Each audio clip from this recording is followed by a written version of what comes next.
അവന്റെ അരികിലെത്തിയിട്ട് ചോദിച്ച പദം ശ്രദ്ധേയമാണ്. അതെന്താണെന്നറിയാമോ? നിനക്ക് സൗഖ്യമാകാൻ മനസ്സുണ്ടോ? ഹല്ലേലൂയ. നിങ്ങളുടെ ജീവിതത്തിനകത്തിൽ ഇന്ന് ദൈവം നിങ്ങളോട് സംസാരിക്കുകയാണ്. നിങ്ങളായിരിക്കുന്ന അവസ്ഥയ്ക്കകത്ത് സൗഖ്യമല്ലെങ്കിൽ ഒരു വിടുതൽ പ്രാപിക്കുവാൻ നിങ്ങൾക്ക് മനസ്സുണ്ടോ? ഞാൻ നിങ്ങളോട് ആത്മാവിൽ ഒരു ദൂത് പറയാം.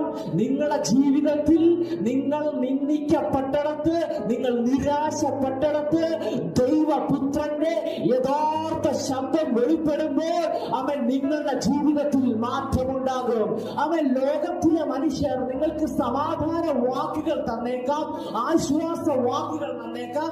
എന്നാൽ ദൈവപുത്രന്റെ ശബ്ദം നിങ്ങൾക്ക് സൗഖ്യം വരുത്തും. ദൈവപുത്രൻ നിങ്ങൾക്ക് ആശ്വാസം മാത്രമല്ല വരുത്തുന്നത്, നിങ്ങൾക്ക് പൂർണ്ണ വിടുതൽ യേശു നിങ്ങൾക്ക് തരുവാനിട